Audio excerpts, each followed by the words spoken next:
நம்முடைய தேவன் ரொம்ப நல்லவர், இன்றைக்கும் மாறாதவராக இருக்கிறார். இன்றைக்கும் அவருடைய வார்த்தைகள் உண்மையுள்ள வார்த்தைகள். அவரும் உண்மையுள்ளவராக இருக்கிறார். அதனால் அவருடைய வார்த்தை என்னவோ அதுதான் தேவன், தேவன் என்னவோ அதுதான் அவருடைய வார்த்தை. இன்றைக்கும் அந்த வார்த்தையினால் நம்மை வழி நடத்தி செல்வார். சங்கீதம் 118 அதிகாரம் 8-9 வசனங்கள் இப்படி சொல்லப்பட்டிருக்கிறது. மனுஷனை நம்புவதை பார்க்கிலும் கர்த்தர் பேரில் பற்றுதலாய் இருப்பதே நலம். பிரபுக்களை நம்புவதை பார்க்கிலும் கர்த்தர் பேரில் பற்றுதலாய் இருப்பதே நலம். இந்த வசனத்திலிருந்து நம்ம என்ன கற்றுக்கொள்கிறோம்னா, கர்த்தர் மேல நம்பிக்கையாய் இருப்பது தான் நலமான காரியம். மனுஷனை நம்புவதை பார்க்கிலும் பிரபுக்களை நம்புவதை பார்க்கிலும் கர்த்தர் மேல நம்பிக்கையா இருக்கிறது தான் நலம். அதுதான் நல்லது. அதுதான் நம்மளை கைவிடாத ஒரு விஷயம். இந்த உலகத்தில் உங்களுக்கு நிறைய மனிதர்கள் தெரிந்திருக்கலாம், நிறைய ராஜாக்கள் பிரபுக்களை தெரிந்திருக்கலாம், பெரிய மந்திரிகளை தெரிந்திருக்கலாம், பிஸ்னஸ்மேன் தெரிந்திருக்கலாம். எல்லாரும் ரொம்ப நல்லவங்க தான், யாரும் மோசமானவங்க கிடையாது. ஆனால் ஏதோ ஒரு பாயிண்ட் ஆஃப் டைமில் உங்கள் வாழ்க்கையில் ஏதோ ஒரு காலகட்டத்தில் யாருமே உங்களுக்கு உதவி செய்ய முடியாத ஒரு நிலைக்கு நீங்கள் இருப்பீங்க. எவ்வளோ பெரிய மனிதர்களாக இருந்தாலும், பிரபுக்களாக இருந்தாலும், மந்திரிகளாக இருந்தாலும், அந்த காலகட்டத்தில் உங்கள் வாழ்க்கையில் உங்களுக்கு உதவி செய்வதற்கு ஒருவரும் இல்லாதது போல இருக்கும். அப்படிப்பட்ட நிலையை எல்லோரும் கடந்து வருவார்கள் வாழ்க்கையில்.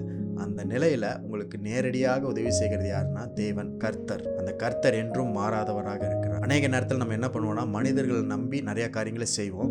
ஒரு ஸ்டேஜ் வந்தவுடனே அவர்களுடைய உதவி நம்மளுக்கு கிடைக்காமல் போயிடும். மனிதர்களை நம்பி வீணாக போயிடுவோம், பிரபுக்களை நம்பி வீணாக போயிடுவோம். நம்பினவர்கள் நம்மை கைவிட்டிருப்பாங்க. அதற்கப்புறம் என்ன பண்ணுவோம்னா, கர்த்தர் இடத்துல வருவோம். ஆண்டவர்கிட்ட வந்து அவர் தான் நம்முடைய நம்பிக்கைன்னு சொல்லி எல்லா காரியத்தையும் நம்ம பெற்றுக்கொள்வோம். ஆனால் இந்த வசனத்தை படித்தது நிமித்தம் நம்மளுக்கு என்ன தெரியணும்னா, எல்லாரையும் நம்பி நம்ம மோசம் போகிறதை பார்க்கிலும் எல்லாரை நம்புவதற்கு முன்பதாக கர்த்தரை நம்புவது தான் நமக்கு நலம் அப்படின்றத நம்ம எடுத்துக்கொள்ளணும்.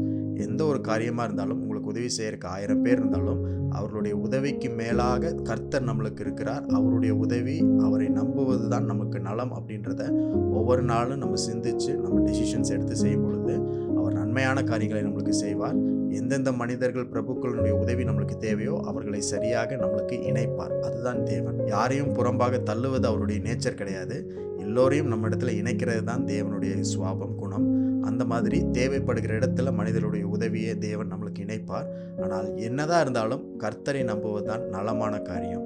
எந்த சூழ்நிலையிலும் யார் இருந்தாலும் இல்லைனாலும் ஒருவர் உங்களை விட்டு மாறாமல் இருப்பார். அவர் தான் நீங்கள் ஆராதிக்கிற இயேசு. அவர் உங்களோடு இருக்கிறார். அவர் மேலே நம்பிக்கை வைக்கிறது ரொம்ப நலமான காரியம். இன்றைக்கும் இந்த நலமான காரியத்தை செய்வதற்கு ஒரு நல்ல நாள் ஆண்டவர் கொடுத்திருக்கிறார். அதற்காக நன்றி செலுத்துங்க.